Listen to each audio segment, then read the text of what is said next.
Wembanyama looked great. I mean, very athletic. He can threes. Holmgren actually did very well also. I think he might have outscored the Wemby man in this game. But every time I saw a highlight, he was getting knocked out. He looked like Jerry Quarry.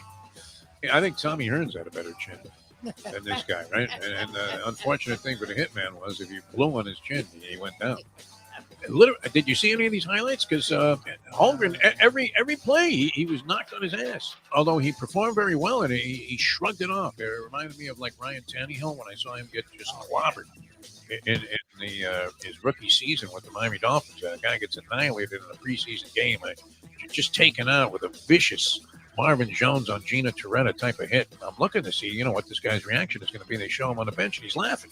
Yeah. No, I thought, okay, I mean, this guy can live with a concussed head. He's very much like Troy Aikman.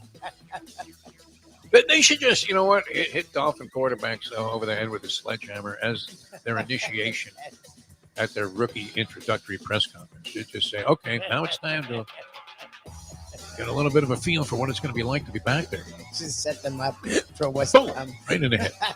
You can handle this. You can handle being a dog. A surprise shot to the temple from out of nowhere. And if they're still, talking at the press conference after that, then, that's my quarterback. The time. Wake up with Defo, joined by Lubie. Welcome to the Defo Show.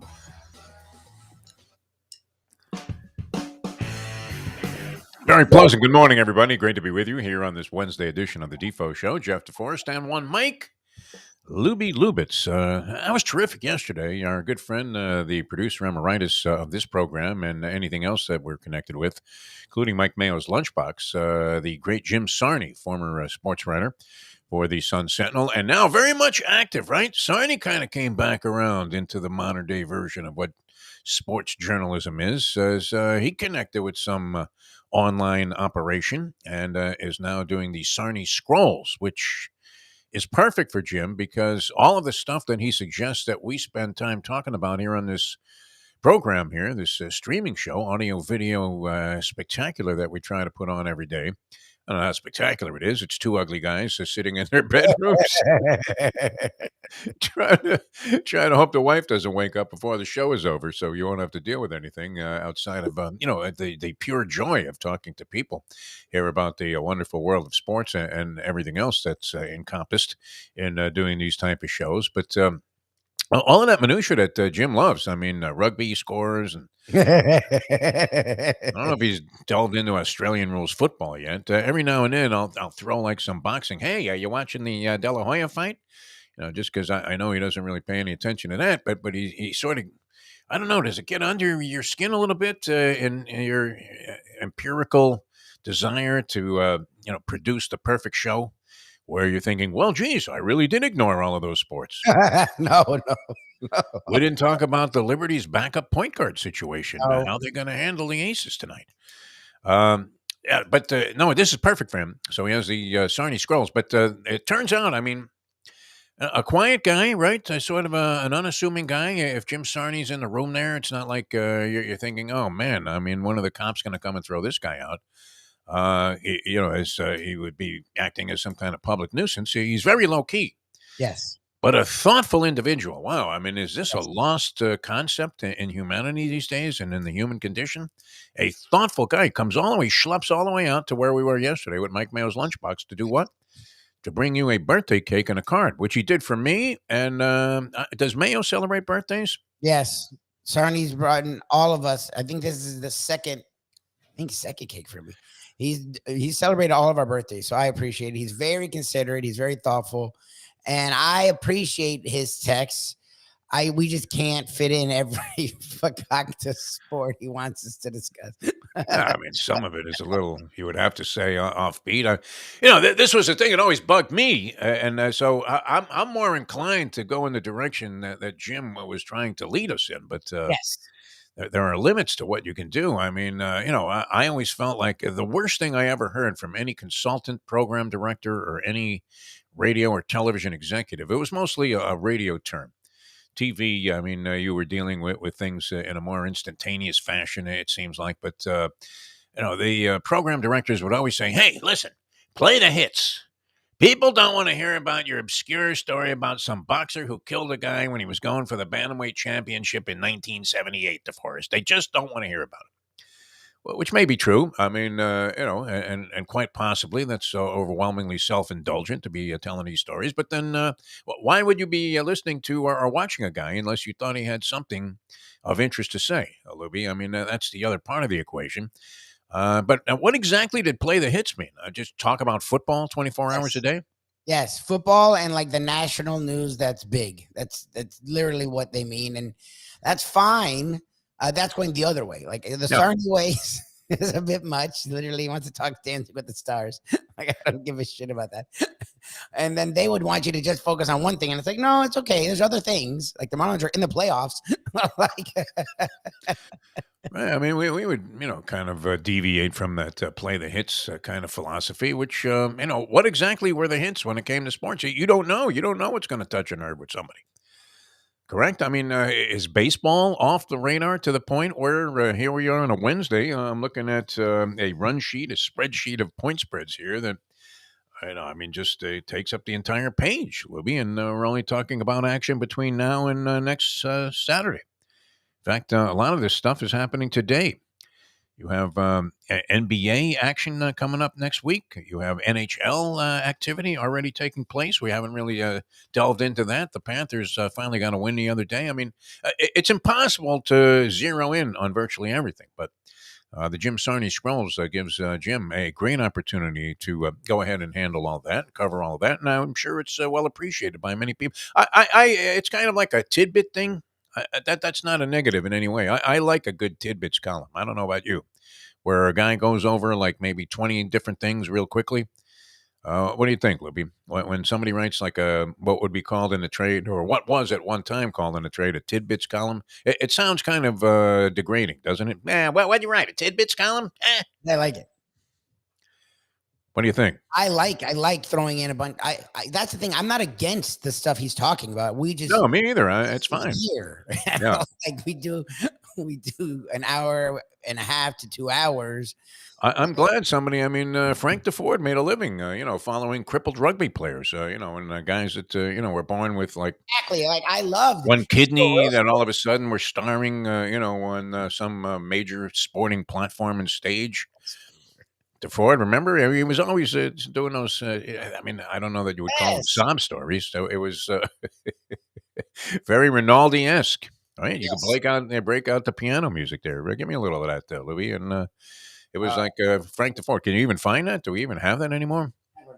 Let's see if we can do something here. And it will be appropriate, too, because there was nobody better at the sob story than our good friend who's going to join us later on today, the great Tony Segreto, right?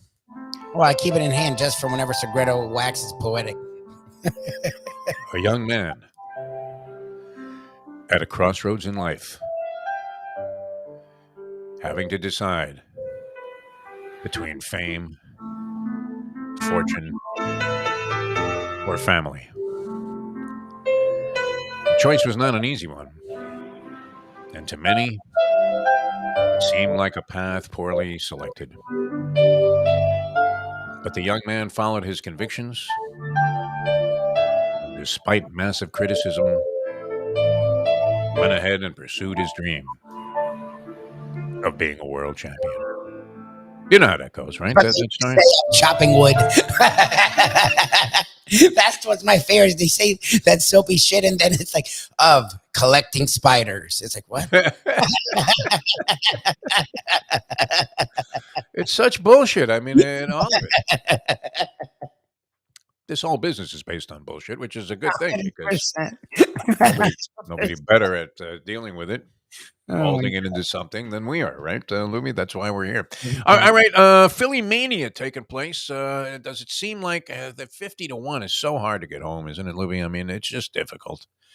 How would you be feeling right now if you had that ticket, that $1,000 on Arizona at 50-1? This was prior to the postseason. Arizona, the Diamondbacks were 50-1. The Miami Marlins were 50-1. Everybody else was I think the Rangers might have been 12-1. That was a pretty generous price on the Rangers. The Phillies also had to be what? Somewhere around 9-10-1 to win the World Series. What do you think? That was a pretty good choice, but they had a big roadblock there that everybody thought what was going to be their final destination in the postseason, and that was that meeting with the Atlanta Braves. Now, it turned out to be 3 out of 5, and that was probably beneficial to the Phillies since they got the jump on the Braves in that series. Has it, if it was going 4 out of 7, do things even out? Possibly. Does Manfred Mann have to maybe look at the format and change it? I don't think so. I'm not one to jump on that panic bandwagon. That well, you know what, the good teams are getting eliminated. If they were that good, they wouldn't get eliminated. Does that not make sense to you, Lubie? Yes. I mean, you have a team that's forced to play a 2 out of 3 series. In the case of this season, they all went 2 games, but that also put those teams in a position where if you're the Philadelphia Phillies, I mean, look where they're at. To start game 3, they have to go with Ranger Suarez, who had a 4-6 record during the regular season with a 4.18 earned run average. Now, do we have to make an adaptation there in terms of our perception of what is a lousy earned run average? Do we count 4 as being like a reasonably good earned run average? See, I never felt that way. I always felt like an ERA should be under 3. Yeah. But then again, I think people should hit 300. Yeah, like someone the other day had a 3.68, and my first reaction, they're like, "Yeah, starting game 1." I'm like, game 1. Yeah, right. There's your race. Jesus, he's out there with a 3.99 earned run average. I mean, what are we talking about here? Dave fucking Goltz, one of the worst free agent signings in the history of the Los Angeles Dodgers, by the way. Dave Goltz was good with the Twins. Was like a 20-game winner. I remember this was early in the early days of free agency, Lubie. And the Dodgers go out there and lay like a ton of capital on a guy named Dave Goltz. Do you remember this guy? He's probably pitching before you were born. A ton of cards of his. My grandfather used to work with Topps, so like I would have. Oh, Dave Goltz, yeah. The early 80s. I mean, to you, this is like me bringing up Carl Hubble and saying, did you ever see him pitch? Yeah, I saw Hubble. We were in Chicago. Yeah, Dave Goltz, they spent a lot of money on Goltz. I think he won like 4 games as a Dodger. Disaster. Absolute bustorama. But yeah, his earned run average always, it seemed to me like, he had like a 3.99 ERA. I think now anything under 4 is considered reasonable, huh? Yeah, because what's his name? Otani had like high 3s. And they're like, he's figured it out. He's the best hitter in baseball and now a top 5 pitcher. I'm like, 3. Yeah. It's like 3.8. I'm like, okay. What happened to Bobby Gibson? Now, when Gibson had that 1.12 earned run average for an entire season, think about that, Libby. It wasn't like he made it to the All-Star break and he had a 1.12 ERA for the season. And this was a guy that started what? Did they start every 4th day back then in the Gibson era? I want to say yes. I think it might be every 3 days. 3 days rest. And they had 4 starters in the rotation, and they made every start. They never copped out. 1.12 earned run average. But I do remember experiencing this firsthand. When we used to sneak into the bullpen at Shea Stadium before the game started and try to throw a few off the mound. And, you get on the hill there, and it literally was a hill. I mean, it was like the Himalayas. It was unbelievable in that era before they lowered the mound. You had, I mean, you wouldn't think it would be such an advantage, Lubie. I mean, I almost sound like Louis you're going down. It's fucking ridiculous. I sound like Louis Riddick talking about running downhill all day long. Well, there he is. You know what? He's got to put a foot in the ground and plant and run downhill. I love to put a foot in the ground. That's like, shouldn't the groundskeeper be brought up on charges if the guy's actually running downhill the entire game? Come on, Lou. The fuck are we talking about? Oh, Dave's coming up. Okay, this is good because he had. He had his phone off yesterday. Very convenient. Yes. I don't blame him, man. No, I would shut the phone off too if I had a bunch of guys. Hey, can you come on our morning show? We don't have any guests. We love you, Dave. No, we do. We love Dave Hyde. He's great. And I would never diminish the value of his presence here on the show because this is a guy that's been sort of shaping the perspective of South Florida sports fans for a long, long time. He's coming up in just a few minutes. We wanted to talk to him yesterday because, Lubie, you were like a journalistic madman yesterday. Sarni could have no fault with you. You booked like a couple of guys to address the Kim Eng. What would it be? Debacle is the best word. It was a fucking stupidest. Even the professor who could give a shit about the Marlins was like, so they wanted to give her a boss? I'm like, yes. He's like, you would think after what she did, they would give her You'd the give her autonomy, yeah. Well, that's what we said. Exactly. You'd say, hey, wait a minute, man. This woman was able to do that? He's I like, don't care if she's running around the office naked, man. She could do whatever the hell she wants.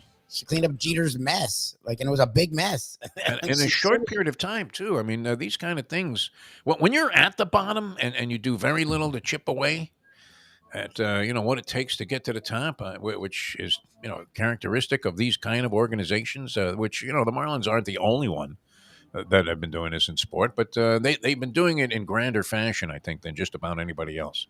Yep. And with many charlatans that have stood up there and said, you know what, it's going to be different now. It's like, wow. I mean, one bozo after another. Unbelievable. You would have thought that Jeter would have been a godsend for the franchise, no? I did. I was duped. I thought it was going to be a good thing.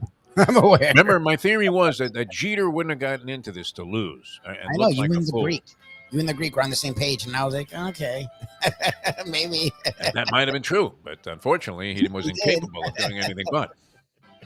In fact, the ruination of the franchise had reached levels and proportions that you would have thought there was no way out. Even more reason to keep this young woman around, Kim Ng, right?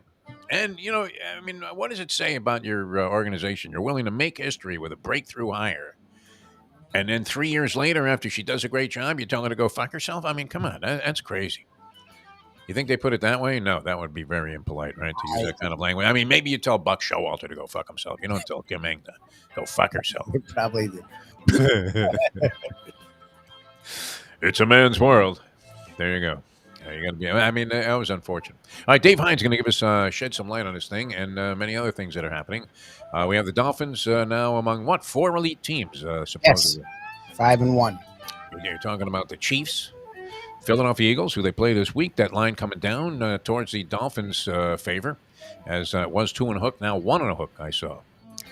Well, wouldn't you take a shot against a completely depleted Philadelphia defense? I don't know what the status is of their 2 cornerbacks who were out for last week's game, which the Eagles ended up losing to the Jets. But, they have those injuries and Jalen Carter also from their. I mean, yes, Jalen Carter thing's great. Please, I don't care if he comes back next week. Just don't be there this week. That guy's a fucking menace. Yes, I mean, his stock fell. I mean, it was very Warren Sapp-esque, was it not? Yes, it was. What happened to this guy? Although Sapp was, hitting drug tests, Pell Grants, whatever else. I mean, he had a wad of cash. Everything that was, in Dennis Erickson's drawer was some form of Warren Sapp-related contraband. Exactly. And I think he had like a filing cabinet just filled with the shit. And, then Carter, because of that incident with which was a tragic incident, but whatever his involvement was, I mean, he wasn't arrested or anything for it, but unfortunate all the way around that he was involved. And yet, I mean, you couldn't have gotten luckier if you were the Philadelphia Eagles, huh? Guy falls into your lap, he's a monster. Yes, he is. Interior defensive linemen that wreak havoc. That's huge. Nice commodity, right? When you have to put 2, 3 guys, in the way of one guy that's in the middle of that defensive line, how much does that help? These guys that are running in off the outside, my God. Everything. It's everything. So a very advantageous spot, would you say, for the Miami Dolphins, whose offense was a little sluggish in the first couple of possessions, but then put up 6 touchdowns on Carolina, while only yielding 1 from that point of the game on after getting down 14-0. They've rarely stumbled this year. I mean, they had after the first couple of drives they had against Buffalo, they went cold, but have since more than redeemed themselves in terms of being an offensive juggernaut. So a very favorable number, I think. Would we know? But it is the NFL. Yeah. I mean, All right, let's get to Dave, because we missed out on Dave Hyde yesterday. We weren't able to connect, so looking very much forward to that conversation. That's coming up here on the Defo Show in just a moment. Jeff DeForest, Mike Lubitz with you. Those big announcements that we had are happening. We actually received correspondence saying, yes, this is on. So we will have some new steam for you coming up. What are you saying? It'll be 2 weeks before we get this going? 2 weeks. Things need to be finalized. So when things are finalized, then we can discuss it. Okay, and we still haven't figured out what to make of our new fame and stardom on nofilter.net yet. No. We're just gonna keep doing shows, and I'll talk to their people hopefully later this week. Have your people get in touch with their people, will you, Louie? There you go. And then if they can find my people, Exactly. that'd be great if you relayed whatever the conversation pertained to. All right, back with more in a moment. Now that. The time. 8:23. Ponies in Style at Champions, the outstanding simulcasting room at beautiful Hialeah Park. Yes, the grand old lady of thoroughbred racing has never been more vibrant, and you can wager on the races from the top tracks around the country while enjoying a cocktail at the Brass Rail Bar or any of the fine food served throughout the facility. If poker is your game, you're covered in style, and you can play all your favorite Vegas-style games, including blackjack, craps, and roulette, in Hialeah Park's sizzling hot casino. Get a player's card when you walk through the door for all kinds of generous amenities, including our favorite, free play, when you come out to the ultimate casino and entertainment destination, Hialeah Park.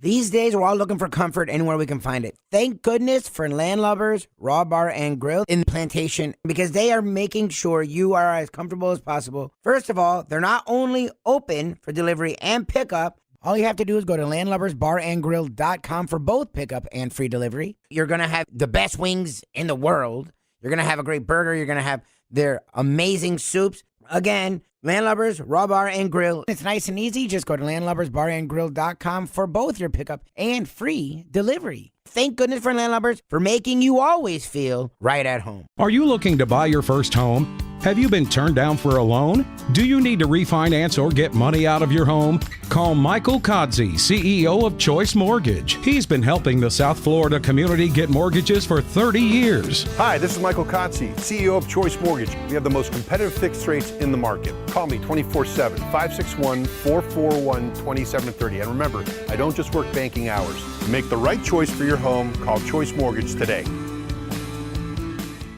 David, are the Dolphins evolving into a well-run franchise? Chris Greer has made some interesting moves. I mean, regardless of what they've tried to do, they win 5 games, 10 games with Brian Flores as coach and Greer as the main guy in the general manager's chair. Now, with this small little fire they had going with Xavier Howard, they managed to put that out and douse those flames before the season gets underway. What's happening with this Dolphin franchise? Is it possible that they are finally on a path to go in the right direction? Oh God, I hope so. How many years is it? I mean, as a poor sports writer, having to cover mediocrity to less than mediocrity for most of 2 decades, I hope so. Buenos dias. The cafecito is piping hot. Why not enjoy it with Defo and Lubie? It's now time for the Defo Show.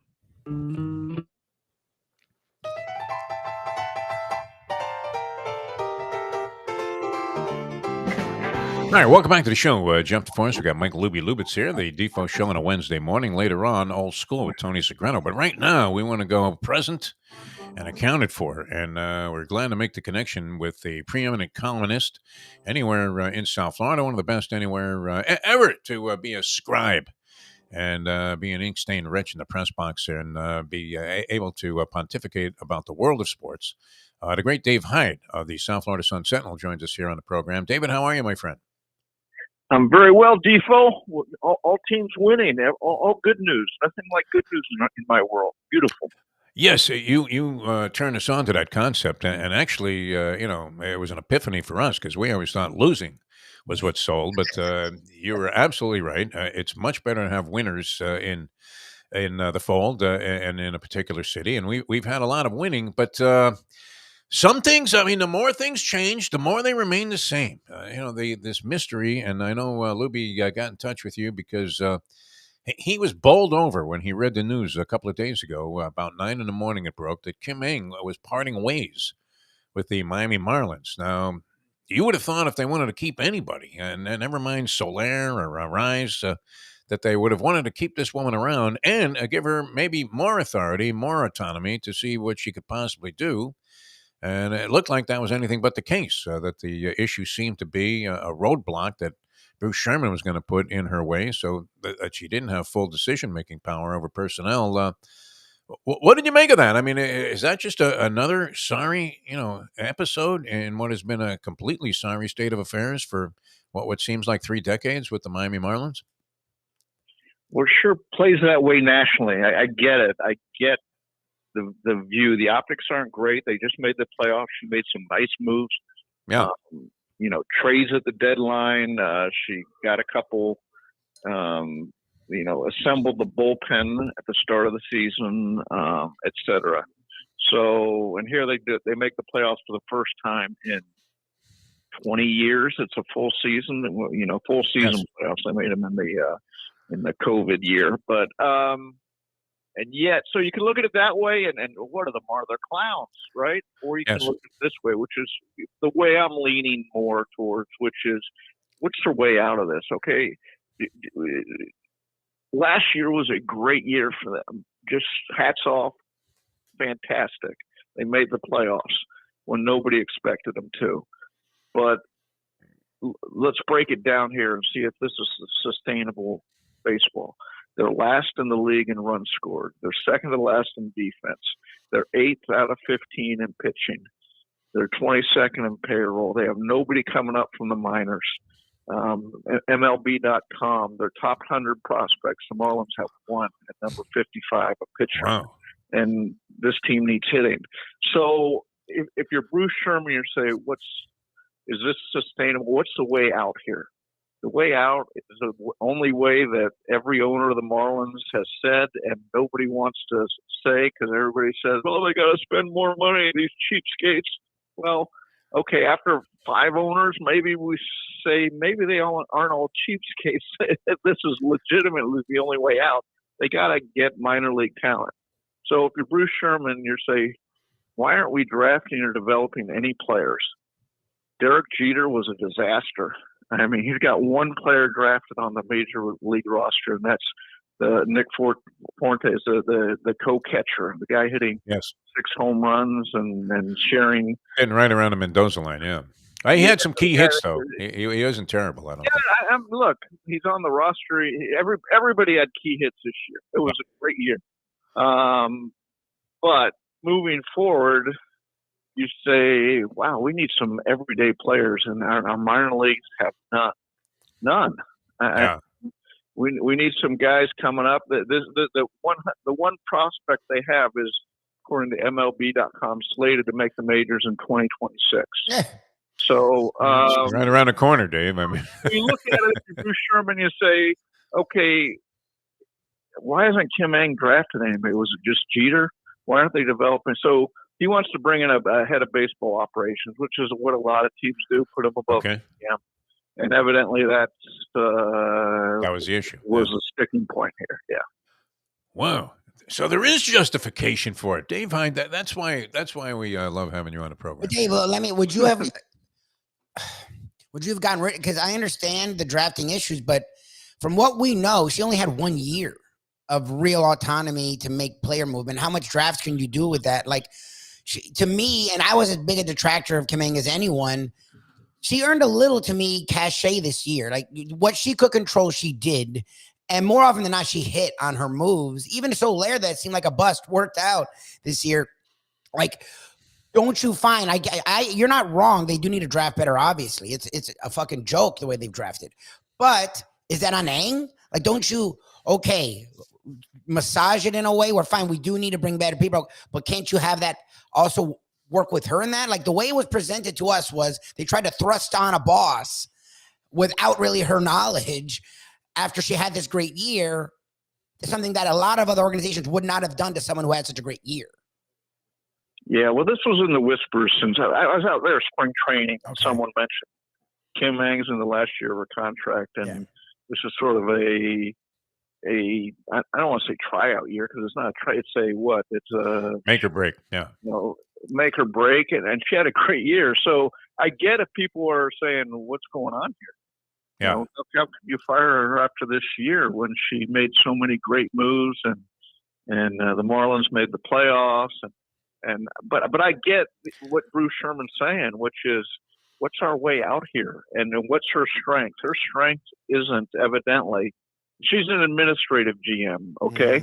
Okay. She gathers information from baseball people and makes decisions. I'm guessing, and I'm not I'm not saying, boy, Bruce Sherman's got it all figured out here, because his next move is the big one. It's easy to say, okay, let's get rid of this person, but who does he got coming in here? And can this person for once run drafts and build an organization and all that? Because really that's what they need. They can't, they're 22nd in payroll this year, which is, that's pretty good when you compare to where they've been in the last 20 years.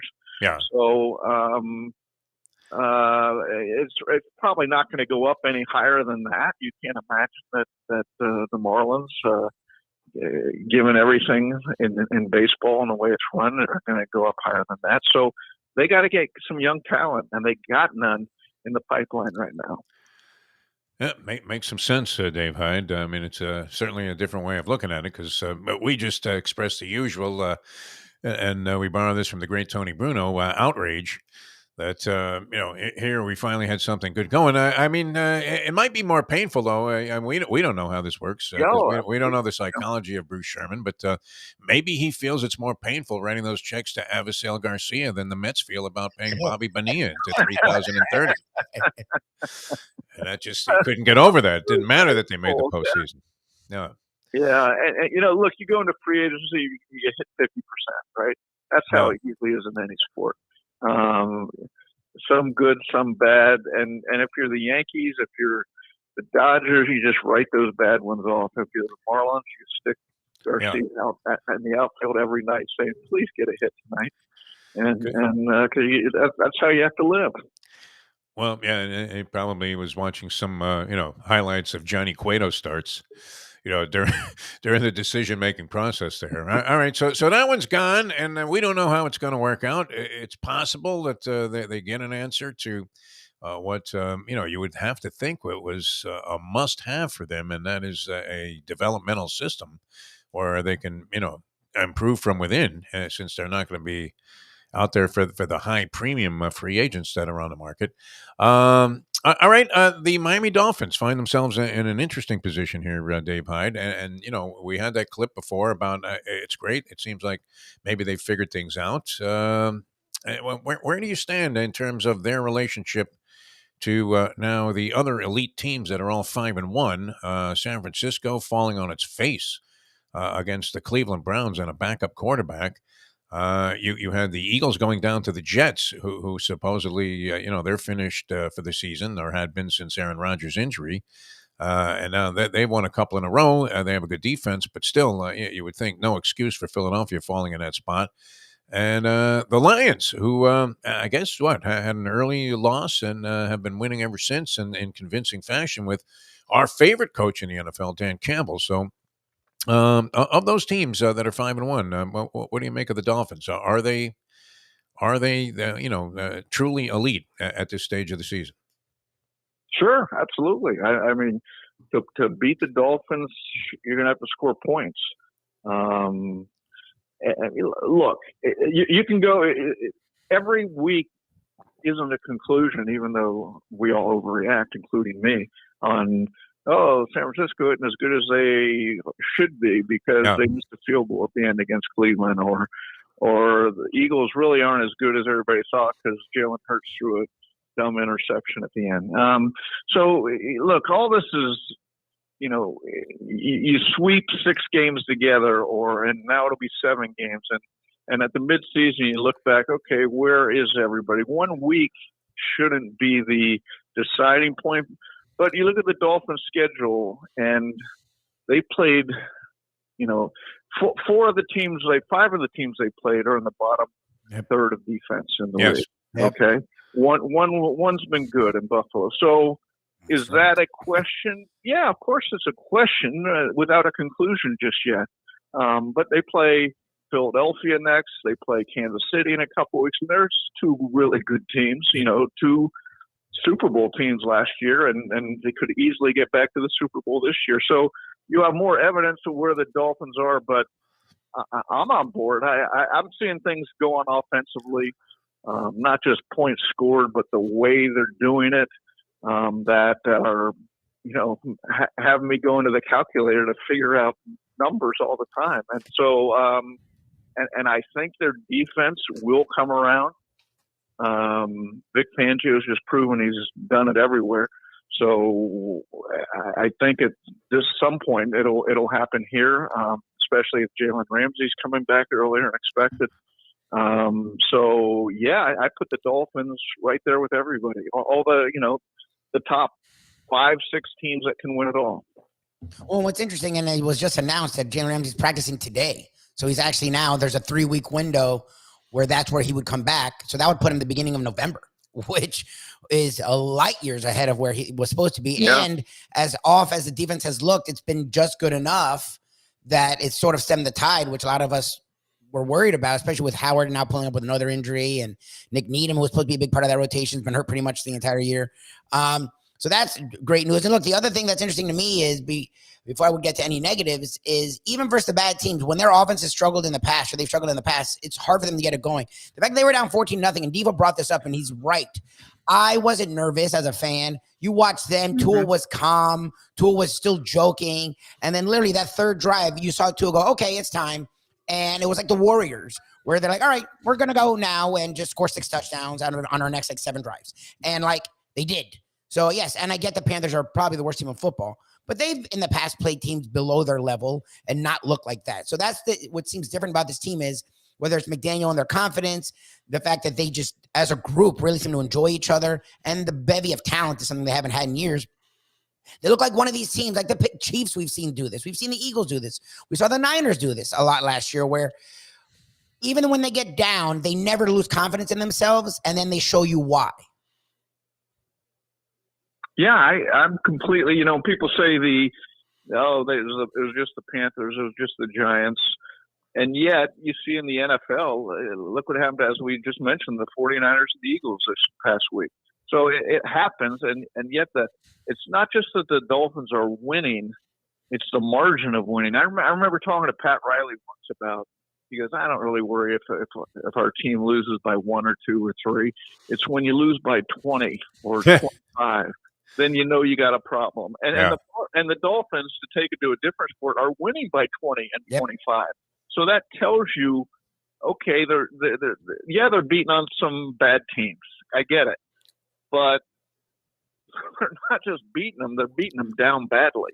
So, again, the next 2 or 3 weeks will sort of tell us where we are, and also, what they need to work on to be there, because they're not a finished product at all. And so if they lose, what you want them to be is competitive at Philadelphia. Okay, if they lose, it's still October.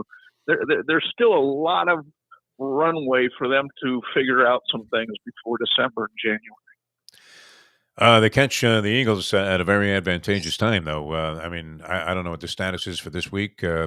Not one that it's inclined to necessarily go right to the injury reports on Wednesday, but both of the corners for the Eagles were out. Their top 2 corners last week, which would not be a good omen, facing Waddle Hill and the contingent of Dolphin receivers with the timing they have going with Tua right now, and also Jalen Carter was injured, and he's been a beast for the Eagles on defense, who haven't looked nearly as sharp so far this year as they did pretty much at any time last year. So except maybe in the second half against the Chiefs, they've been more of that team than they have been this juggernaut that was ready to use last year as a springboard to a monster season. All right, we need to ask you about this and. It amazes me, Dave, because you've probably heard this a zillion times. You're interviewing a coach, you get that one-on-one, with Parcells, or something, and he tells you, you know what, we sleep at the office here. We're here 24 hours a day. We have 100 meetings a week.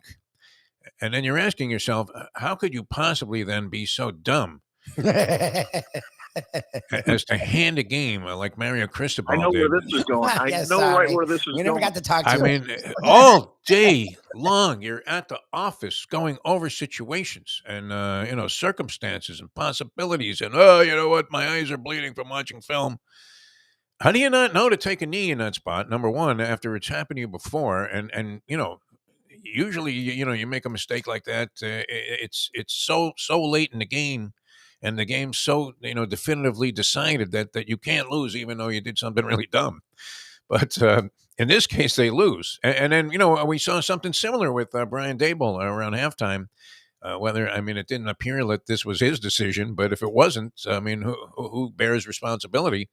Where, he runs the ball and gets stuffed with 12 seconds to go before the half in a tight ball game, which he's winning against the Buffalo Bills on the road after, they're having a disastrous season, the Giants. And the one thing you can't have happen, everybody's screaming, don't get sacked. You can't get stopped short of the goal line with no timeouts. And you're asking yourself, how do coaches spend all of this time at the office and, they leave their wives and everything, and they can't come up with a better decision than that. And where does that leave you with Cristobal? I think they obviously need to spend more time in the office. What the hell? I mean, how much time can you think about this shit? Bring in the dresser and maybe the bed and sleep there. Yeah. There's no explaining. And I wish there was. The football is where we need translations many times. Okay, what was the offense trying to do? What was the play call? What was the decision? What was the coverage? What do you see? And you just need translation on so many things to try to explain what's going on.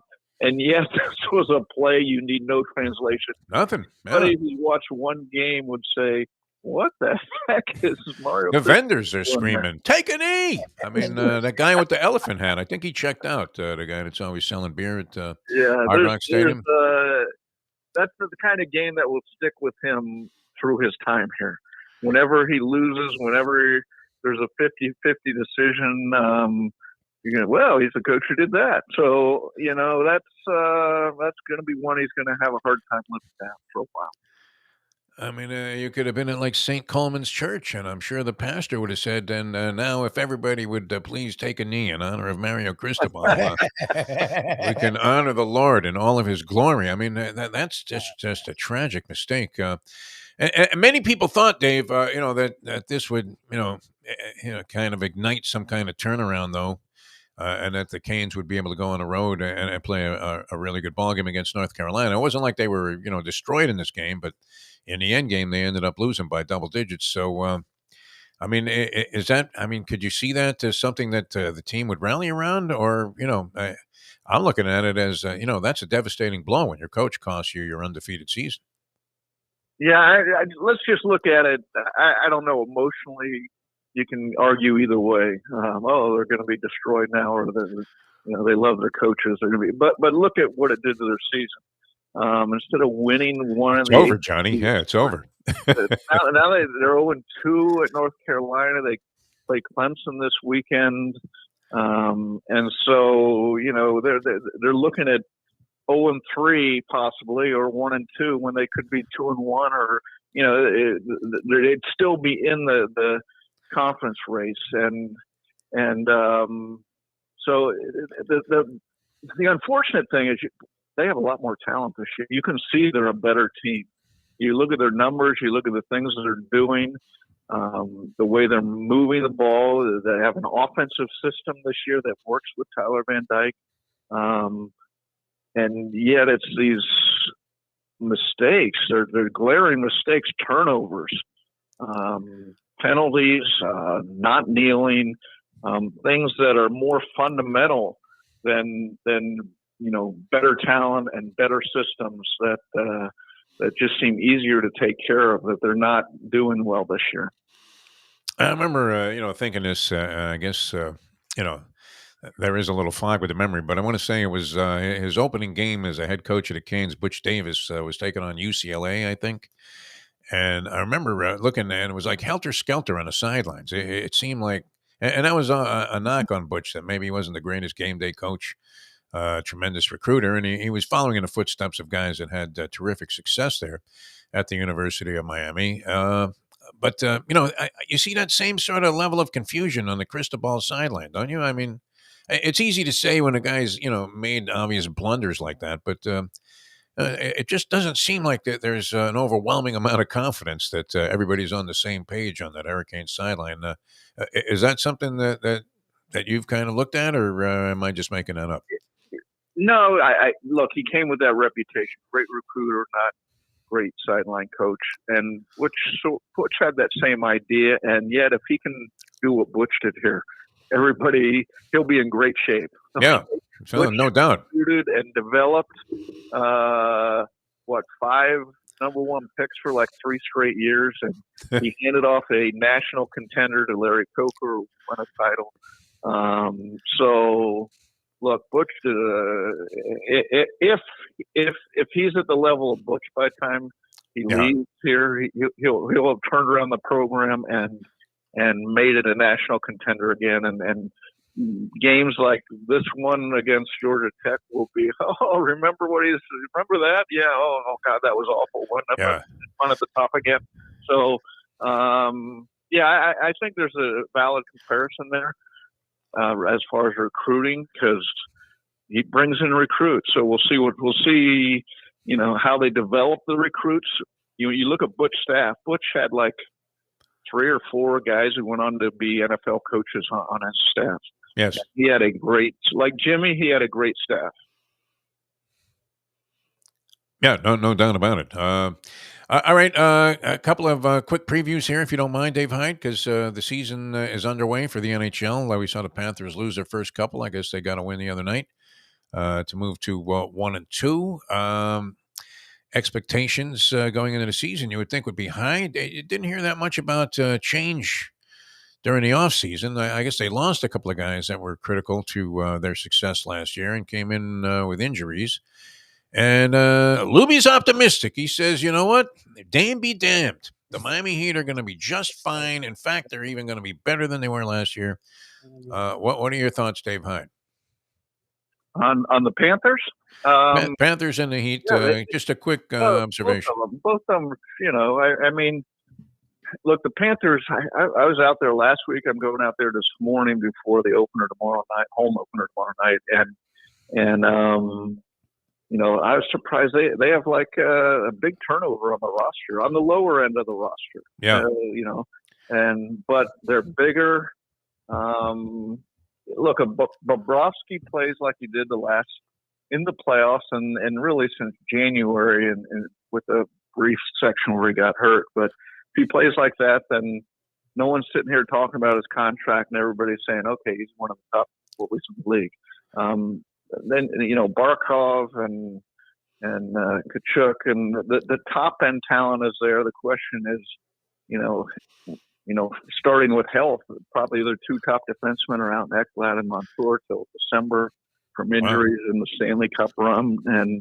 And so, how is Kachuk playing? A lot of games until then. He should be in traction, Kachuk, should he not? Yeah. My God. They said, it was just a broken bone at heel. You expect to see him as a spokesman for Morgan & Morgan or something. Exactly. They had like 4 or 5 guys playing with broken bones by the end of the Stanley Cup run. That's amazing, man. They didn't have a single bone that was intact. Crazy sport. Yeah, I think even Paul Maurice had like some ribs that were sore. About my sore knee or anything out there. No, I mean, it's not for the faint of heart, that game. I was looking at this 18-year-old Connor Bedard who seems very polished and ready for the occasion. Very low-key, humble kid, and saying all the right things. But you're thinking, wow, I mean, he's going in there against some grizzled old 35-year-old Radko Gudas type who just wants to take his head off. and he stood next to me. I was in Vegas in the press box. There was a NHL radio right beside me, and he was waiting to go on. He looks 18. Yes. Like he hasn't hit his growth spurt yet. You're like, you're waiting for Cubby and the rest of the Mouseketeers to come out. I mean, it's unbelievable. Wow. Yeah. And the Heat, Defo, the Heat are going to be the Heat. They'll be better in April than they are in October, as always under Eric Spoelstra. The question is, they got hit by a double blow there with the Lillard trade. Lillard going to Milwaukee and Drew Holiday going to the Celtics. They're 2 top rivals in the East. And what you need. Yes. Yeah. Is everybody out to fuck Pat Riley? Is that the way this works, Dave Hyde? I mean, I don't know. you don't probably want to use that terminology, I but don't use that term. yeah. You're still writing. I mean, when are they going to open up the language barriers in the paper? Wouldn't it be nice if you could just throw a few expletives in your column? Aren't there better words than that? See, that he's a we can use, wordsmith, Defo, or Defo. not? He doesn't No, need that. we're He doesn't allowed need to to use. do that. We're allowed to use the 7 We do. scatological words on radio now. We That's do. beautiful. And I grew up with it. It was hard to edit it out of my head all of those years. I mean, it really was. You would find yourself on the verge of saying, "Oh, Frank, Frank Mahavlich, he's a great player."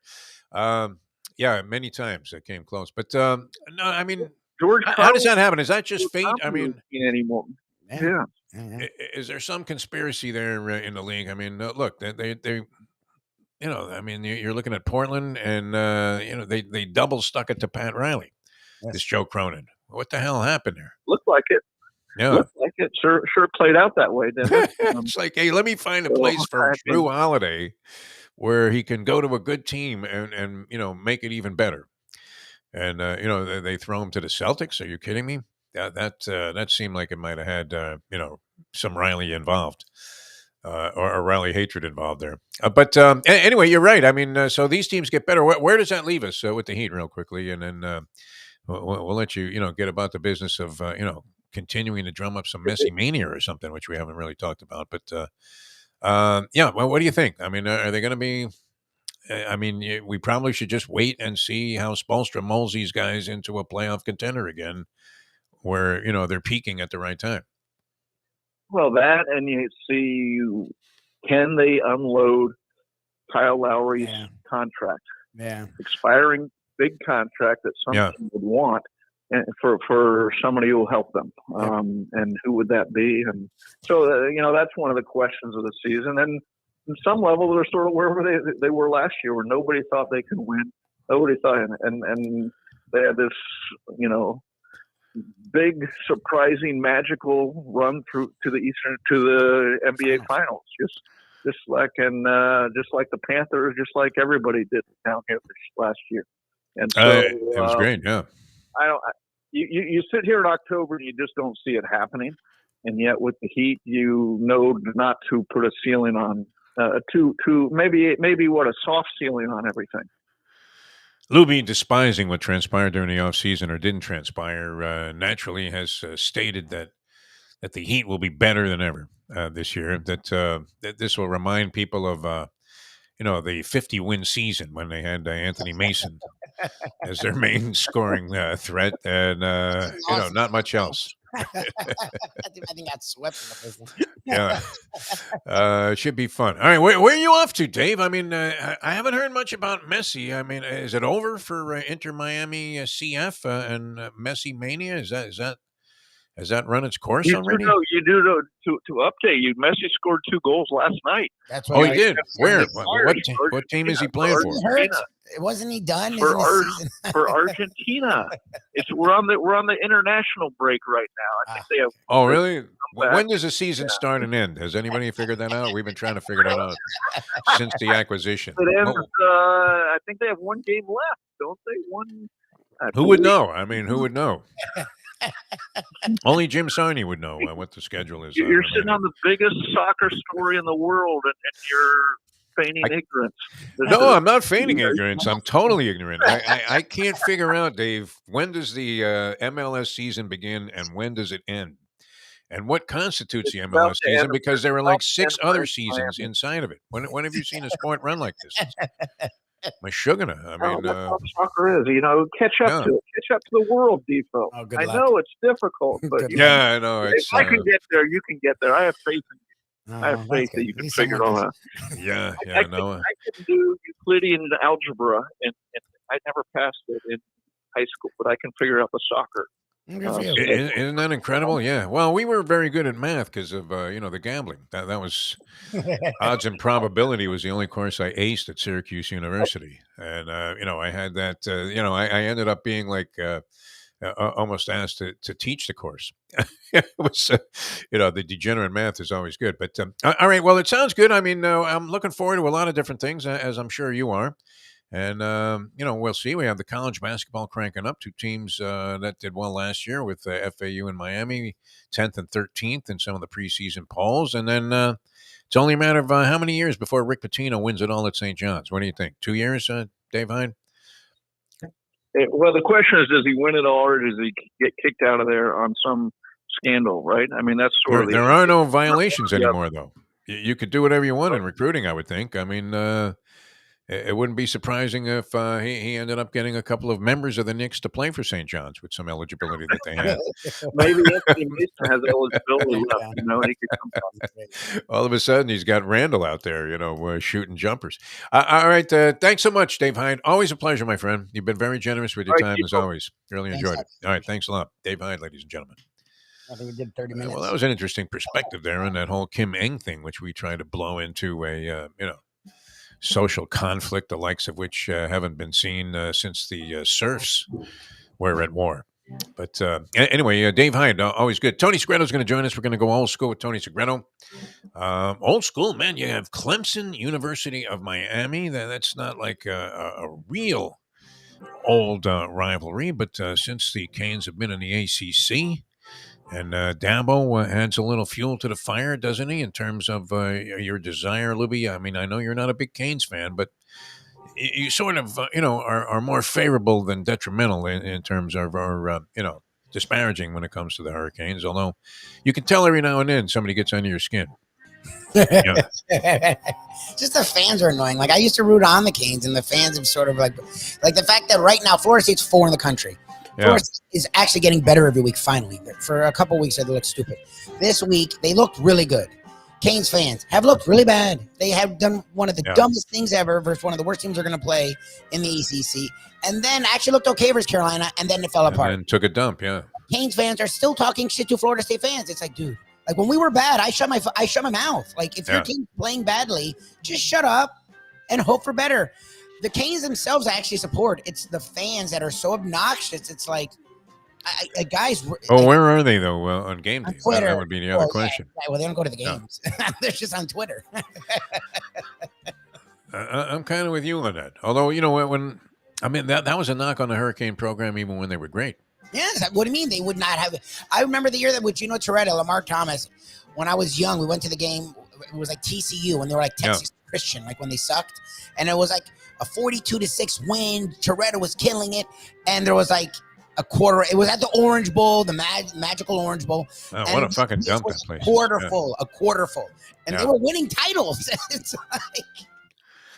No, I mean, the Orange Bowl was built to I think the same time as the Roman Coliseum, wasn't it? I mean, what a shithole. I couldn't believe it. You needed a machete to get out of the players' parking lot. The grass was like 6 feet high. I mean, it was unbelievable. You couldn't even find your car with a compass. It's incredible. Tony would argue, the opposite. But I mean, if you're being honest about it, look, I know it had a great atmosphere or whatever when you were inside and the place was shaking, and that probably was, a significant home field advantage for the Dolphins and the Hurricanes. The opposing team was scared that they would die. Yeah.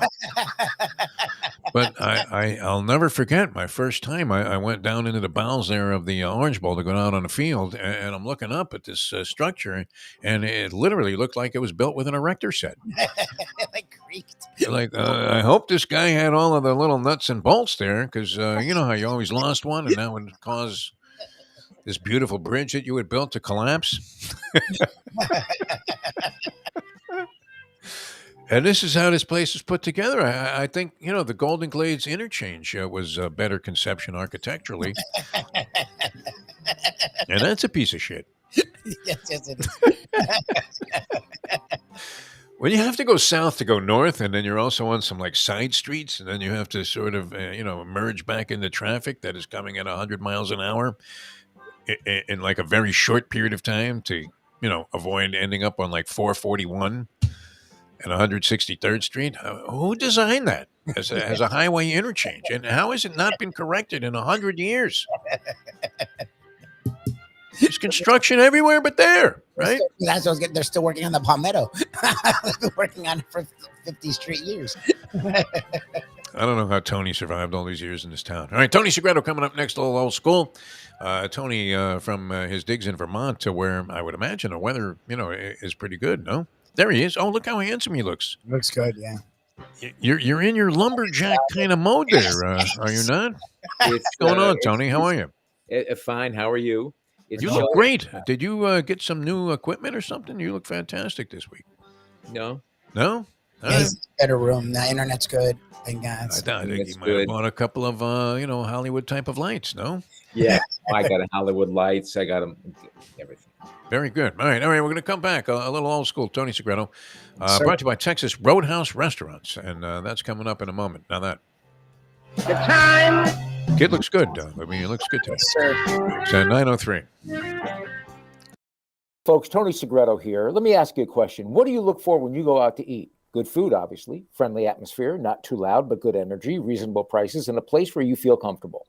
All those ingredients, no pun meant there, are hard to find unless you're talking about the Texas Roadhouse. You see, they encompass all of those attributes. Really, really good food, amazing atmosphere, good for a family, good for a date, or just a night out for yourself, and prices that will make you extremely happy. Their ribs, unmatched. Steaks, hand-cut every day. Everything, and I mean everything, is made on site, including their incredible bread.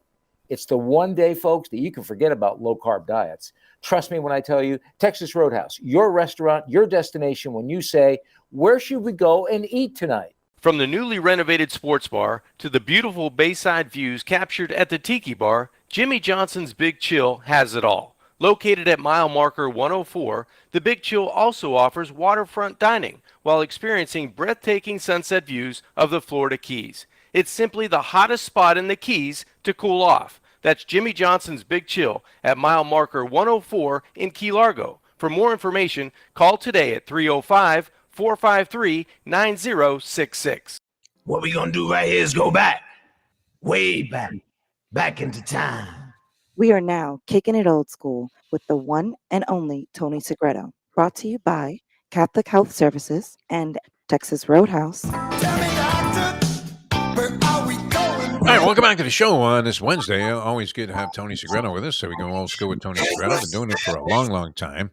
And Tony's appearance on the program each and every week brought to you by the great people at Texas Roadhouse Restaurants, a dynamite dining destination anywhere in the country for that matter. Just really good people. Tony, how are you, my friend? I'm fabulous. How are you? I'm in Vermont. I'm in my happy place. And yeah.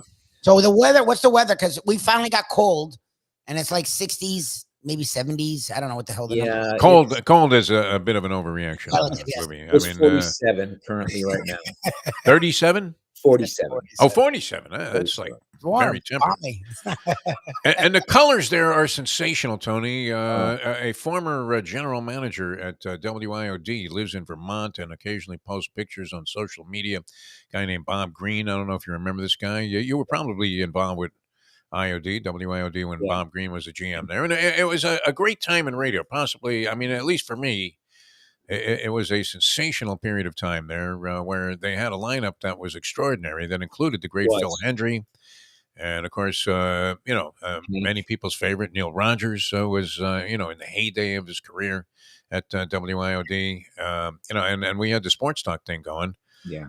With your buddy Joe Zagacki, Sonny Hirsch, Hank Goldberg, and I'm Rick Weaver. He rappy-cocked him, and the ball came out of there like a wet watermelon seed. Remember this guy? And Tony Segreto would fill in every once in a while. Yeah. Yeah. You were big with Hank, too. I mean, Hank always had you on his shows. Yeah, it was a great era in sports. You said, it was a throwaway, but you said how long I got to ask Segreto how he stood living here for 40 years or something like that. Well, because of the Golden Glades interchange and things of that nature. And let me how is that conceived by some architect and he gets a license that isn't coming from Bogota or something? Let me tell you something. The Golden Glades interchange was my nightmare. Oh, yeah? Wow. Nightmare. I'd have to get over to 95 from 595. No, from the turnpike. Yep. Okay. It was a nightmare. Every Yeah, day, you always get lost there in that Hey, thing. every day, every I'd be. They have to remove my hands, surgically. Yeah, it was. Oh, it's definitely white knuckle city. Yeah, especially if you're going south, Yeah, into Dade County. I was going south all Yeah. the time, and You're no, right. Driving down to the University of Miami was no bargain all those years. I was going down there on a regular basis. I mean, I always lived in Broward, and you get to the Glades interchange, and even if you've been through it like a zillion times, you still can fuck it up. Yeah, I mean, and end up on the turnpike, and all of a sudden you're at the stadium, and it's a Wednesday afternoon, and you're thinking, yeah. "What am I doing here, man? The game's not till Sunday." Yeah, it's a Wednesday afternoon. Yeah, unbelievable. All right, we're all excited. We were talking with Dave Hyde about the Miami Dolphins. They take on Philadelphia this week. The Yes, line big opened game. up, I believe, at 2.5, which is not overwhelming. I mean, it's actually according the Dolphins the nod in the game if you go by the standard 3 points for the home field of two equal teams. And now people are sending it in on Miami, and I would be inclined to do that too. If you were, I mean, if this was before the season, you're pointing at the schedule there, Tony Segreto on NBC, and saying, well, that could be a tough one. I'm going to pencil that in as a loss. But right now, I mean, it doesn't look so unfavorable to be going to Philadelphia. So, what do you think? What do you think they'll do this week? I think that it will be a test for sure, and I don't see them coming out winners here. Uh-oh. You? No, You're always so optimistic, Tony. If you have no faith, how can we possibly? I'm going to plan to go visit the kids, I think, on I just Sunday. think it's a smidgen. Yeah. I think 2 is fine. I just don't know if the defense can hold up against them. Okay. I mean, I'm thinking he put a lot of points up on Philadelphia, although, we've seen stranger things happen. I mean, look, almost impossible to anticipate every result in the National Football League, as evidenced by what shot would you have given the Cleveland Browns of beating San Francisco with a backup quarterback for a quarterback who wasn't very good to begin with? Yeah, my daughter's going to be at the game. She's working for. She Oh, works. yeah? She's working for NBC, and she's all excited because the Dolphins are coming to town. And I said to her, just temper your excitement. And Wow, you are telling her to lower her standards? no. Temper your excitement. Keep it below the covers, Yeah. and then be happy at the end of the game. But yeah, it's going to be a tough one. It's Sunday night.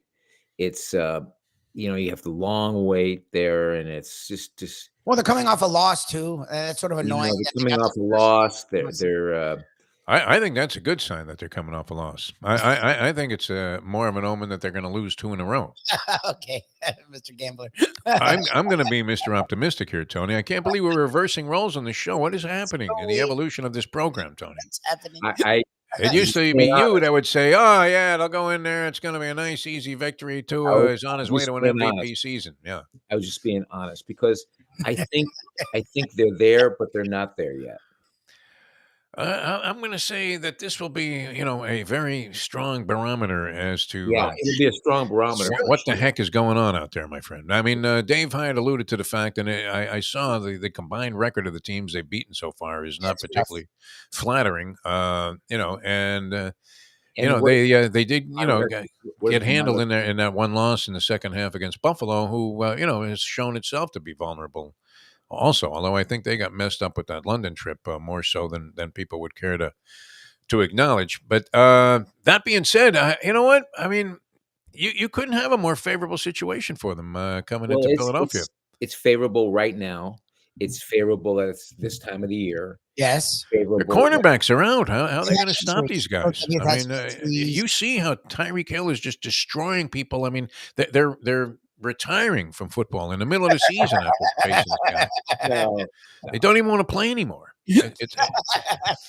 He's going to. I mean, he and Waddle and Waddle, really became even more of a factor in last week's game against a weak Carolina team, albeit. But I What's the I would combined? think if they're any good, man, they come out of there and they find a way to win this game. They have a very compromised Philadelphia defense to go against. What's the combined record of Philadelphia's wins?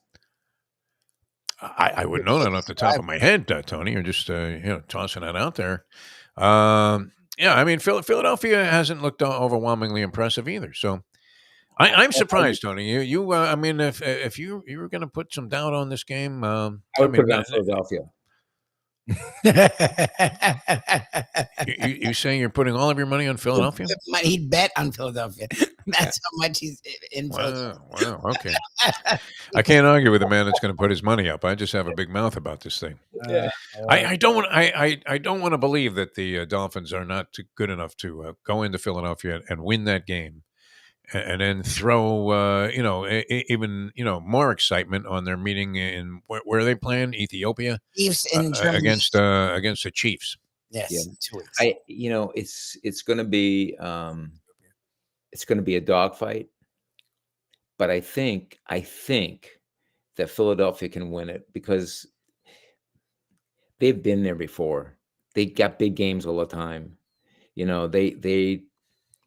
I just believe in Jalen Hurts all the way, and their offense is so good that I just don't see Miami matching that offense. Wow. As good as their offense is, Yes, I don't yes. see them matching Philadelphia's offense. All right, Tony. I hate to root for you to lose money, but I'm going to hope you're wrong about this one for sure. Did you already bet the game? No, he didn't bet. Wait. I mean, you want to bet it straight up with me? I'd be happy to. Yeah, I'll take the Dolphins in this game. I'll even you'll have to only give me the 1.5 that's listed on the poster right here. I'm giving you 1.5. You're not giving the 1.5. Well, what Straight kind of? I mean, what is this? Straight up. The Trump administration? No points for you, Defo. Straight up. Everybody else is getting them. Straight What? up. $10. $10. $10 straight up. All right, you got a bet. I'll give you the 1.5 there. I should be getting 11. I should be getting 11 though if Tony loses. That's for sure. All right, your Hurricanes. A couple of losses in a row. The North Carolina game, they were in it. They made a lot of mistakes. We were talking about what appears to be like pandemonium on the sidelines there, especially in the wake of the big debacle against Georgia Tech by coaching blunder, losing a ball game. Well, what do you think, Tony? I mean, they have Clemson this week. No small assignment. They do have Clemson at home at Hard Rock Stadium. So, what do you make of it? Does Mario turn this around, or is it going to start to further deepen the sour feeling that people are having about his coaching tenure so far? I think he turns it around. I think he'll turn it around. It was such a blunder going back 2 weeks. It was a wake-up call. And now they're, who's crossing the I's, who's dotting the I's, who's crossing the T's. And I just see them, they're a good team. They are a good team. And I see them winning the game. I see them outright winning the game. Wow. The defense is going to come into play. Mario, I know Mario when he was a player. And Mario has what it takes to win. He blew it, and he knows he blew it 2 weeks ago. So give him the credit. He stood up like a man for it. And then, now I see them I see them boat racing them. I really do. Okay. Really do. Okay. All right. I love your confidence. So we got the Eagles Canes parlay what's working. What's going on here? Jeff's going, what's going on here? Is this Segreto? Is this I think Cristobal was pretty mealy-mouthed about that whole incident. He still wasn't really taking full responsibility for it, even a week later when they tried to run it by him. And he just said, you know what? That was a combination of things. And you're like, yeah, okay, Mary. Well, it was. All right. Texas Roadhouse restaurants, you can never go wrong there. Yes. We don't have Ed Garcia with us this week. Michigan still yet to play anybody of any consequence, and won't for like another 3 more weeks. Although there are many people, including Ed, I would imagine that feel that Michigan is the best team Michigan may be the best team in college football. How do we know that though, Tony? have to play Without someone, not challenge, maybe. yeah. Michigan may be the best team in college football. They are. Yeah. They're head and shoulders above everybody else.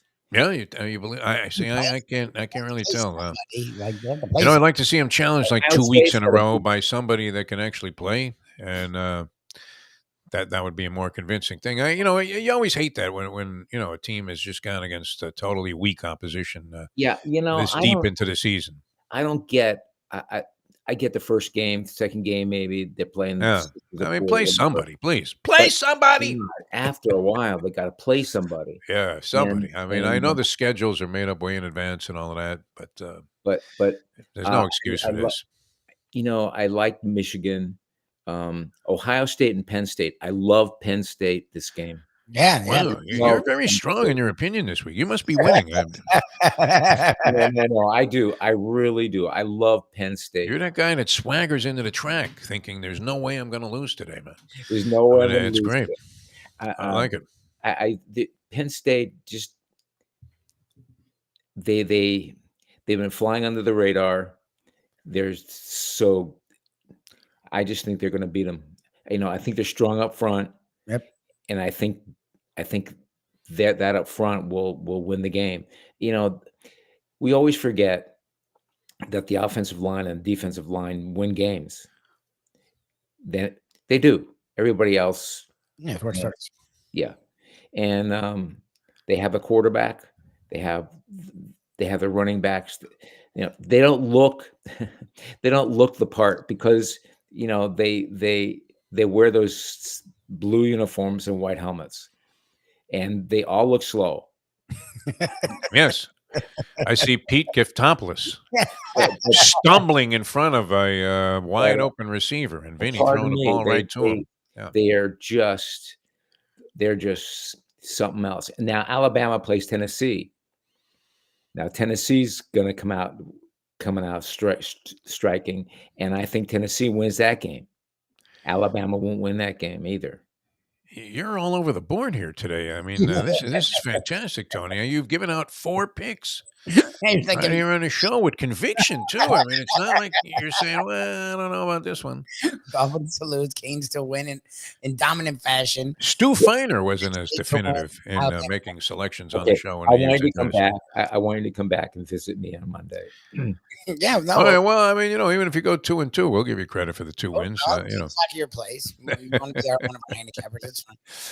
We just hope you're wrong about that Dolphin game because I don't want to, ravel all the things that I'm trying to feel about. Hey, here's a team that's in there with a shot because it is exciting to see. They have a shot. I just don't think this week. All right. It's a long season. So we got Philly. We have UM over Clemson. You have Tennessee beating Alabama. Oh, you have Tennessee. Are we talking point spreads here, or because I mean you negated the point spread in our personal bet? I negate it. I don't even go with the point spreads. Oh wow, you're doing money line. Oh shit, a 14 money line. Hey Joe, money line. No, Segreto. No, he has an account. Awesome, and Penn State also. So he's going with the dog. Papa Joe is rolling over in his grave, thinking, he is not rolling over in his grave. I don't know. Moneyline parlay 3 or 4 dogs. 3 or 4 dogs. Yeah. Forget about the points. Who needs points? It's for patsies, right? Points. What's points? All right. Anywhere you go though, Tony, and you travel the country quite a bit, and there you are in Vermont, Roadhouse. Now, this is great because Lubie and I, courtesy of Mike Mayo's Lunchbox, we've had the pleasure of eating at a lot of really nice places. Yes. I mean, another one yesterday. Where are you eating this week? Well, we were at Luke's seafood house yesterday. Luke's Grill, yes. And Seafood Grill, and that's over in Davie, where you are. Whereabouts? University, right behind the car wash. which It's sounds, south of suspect Griffin. for a restaurant, but it's not South of really Griffin, right behind it. University. It's just, it's not on the street of It's south of University. Griffin, north of Sterling on University by the Dodge dealership. And What used to be Kim Bokamper's Dodge. it's by the Bokamper's Yeah, Dodge. yeah. It's But anyway, yeah, I mean, a very small place, tiny Only place, been open great like food, 4 great months. food, No, really that's good. I Oh, mean, the is it- guy did a great job. He was a huge Segreto fan also. He mentioned that to us to say hello to you on Old School. The owner of the place, who's aptly named Luke, LUC. Good guy. But anyway, I mean, many fine places to eat. But Texas Roadhouse, I mean, consistently so Texas good. Roadhouse. And then when you factor in like the two sides, and they don't care, you could be like absolutely insane when it comes to the two sides, right? Like you can ask for chili and clam chowder, and they'll give it to you. I mean, it's great. I mean, they do have the standards with baked potato and fries and all that stuff. But no, really an unbelievable deal for a family. They are they're a cut above what you think it is. So when you think of a steakhouse, you think, oh, okay, it's going to be great. When you think of Texas Roadhouse, you think of the peanut shells on the floor. You're going to get that, but you're going to get service, great service. You're going to get cold beer. You're going to get great drinks, and you're going to get a great meal. But you can pick anything on the menu; it'll be great. It'll be whether it's chicken, fried chicken, whether it's steak, whether it's trout, whether it's and the Ribs, man. I mean, we forget about that. Wow, they do ribs. Ribs are off the hook really well. Baked potato. The baked potato is This potato, which is great. This big, and get it any way you want. The bread is stupendous. And nobody makes it sound better, or I mean, you can almost taste it when you talk about it. People come up to me in the streets, Tony. This is no lie, and they just look at me and they go, "Hey, don't you have Segreto on your show?" And I go, "Yeah," and they go, "That fresh baked bread." It is for every person. I mean, it's like lighting up a cigarette after having sex. It's unbelievable the way you make it sound. It's fantastic. That was back in the day. Lighting up a cigarette after sex. A long time ago, that used to be a thing. Remember that? Yeah. Is this no filter radio? Well, close enough. Yeah. I mean, you can say whatever you want here on the show, Tony. Really? Texas Roadhouse. It's in the middle of a Texas Roadhouse spot, though. So, in the interest of good taste, which is another thing featured at Texas Roadhouse. They have good taste. Can we start over again? No need, man. People get the picture. It's a great place. It really is, man. You have your salmon thing going there, and Lubie and I are slobbering down like a bone-in ribeye. And I won't forget, I mean, the price on that giant, delicious bone-in ribeye, which, held up. I mean, is that the true test of a steak? I mean, as good as it is when you have it at the restaurant, when you realize it's in the fridge 2 days later that you took half of it home and you just grab it out of the box and eat it, a Mayo style with a fist. Yeah. Has Michael lost any weight? We both said the same answer. Oh my god, he's trying. I give him. He is exercising every day. Yeah, no, he's taken up the walk of life, Tony, which, as you know, is of humongous benefit. I believe that to be true. Yeah, I'm a living example. I would have been dead 3 years ago if I didn't start walking around. But no, it's good. He's trying. He's doing his best. Well, we still need to get that guy out to a Texas Roadhouse. You know how he is. He's hypercritical of everything. So. And he'll look some, superstar chef right in the eye and say, could have used another sprinkle of salt. Yeah. You're like, fuck you, man. What are you saying that to this guy? That's insulting. Get out of here. He goes, oh, no. And they all act like they want the criticism, but they don't. Don't even get mad at him. No. Every chef says the same thing. Oh, yeah, well, it's welcome. We need honesty. It's like, no, you don't. Just tell him it was great. It was great. Oh, my God. Right? Oh, God almighty. That's how you feel at Texas Roadhouse, though. Yeah, that's how you feel at Texas Roadhouse. Texas Roadhouse, it's a great place, and take it from me, take it from Defo, take it from Lubie. If you haven't tried it, just give it a flyer. Go there by yourself. Go there with your loved one, and just take your kids. Take a flyer. Just go there. Oh no, definitely worth it. No, yeah. There's no doubt If about you don't love it, They do a great job. There's a reason they're packed. I mean, it's not Oh, because it's yeah. awful. Yeah, I mean, they're packed every night of the week. all you have to do is look at the crowd. I mean, I'll never forget driving by that joint in Lexington, Kentucky, and we're looking for a place to eat. And I couldn't talk these, that one guy, thought he was Mr. Sophistication when it came to food. So, he would naturally frown upon, oh, well, that's a chain restaurant. I could never be seen in there, and I'm looking at him going, hey, there's a reason this place is packed, man, because it's good. Well, it's just funny on Let's Eat, and we had to deal with Mayo dealing with the negatives, where it's not all negative, but Mayo has to deal with the negative side. Though I think it's categorical. The one place that whenever they're mentioned, it's not us. Outside of the one time I brought it up, and me crap because Ed had his Roadhouse shirt on. Every time it's brought up, and it's brought up a lot on Let's Eat, it's unanimous. Like, they have these great places, and people always nitpick the greatest of places. They never nitpick. Like, he'll post something, and it'll be hundreds. Yeah, I love there. My kids, we go. It's like, all right, good for them. Like the one It's a great place. It's a great place. Can't hammer is Roadhouse, and there's really no reason to. They cover all the bases. No, unbelievable. Yeah, no, good spot. And you get the sides, like you said, no matter what you want. Lubie, like chili and a baked potato. This guy has chili and a baked potato. The waitress and the server goes, oh yeah, fine, no problem. Yep. Would you like that a little extra spicy, Mr. Lubitz? No, they're very accommodating there. It's fantastic. Yeah. All right, Tony, we have to run. It was great, my friend. Unbelievable job by you. Well, track your parlay, Mr. Degenerate. Yeah, you're very bold predictions here on the show. Miami over Clemson. But you were assertive. I mean, you were definitive in your opinion. There was no sitting on the fence with Segreto today. Okay, so we have Miami over Clemson. Yes. We have Philadelphia over the Dolphins. Over the Dolphins, which we have a side bet of $10 on, straight up. Okay. And you have Tennessee over Alabama, and you have Penn State over Ohio beating Ohio State. 3 clear underdogs. Wow. I don't know what you're smoking up there in Vermont, Tony, but I want you to send me some. Let me tell you something. It's mellow. Nice. You are Mr. Mellow today. I can tell.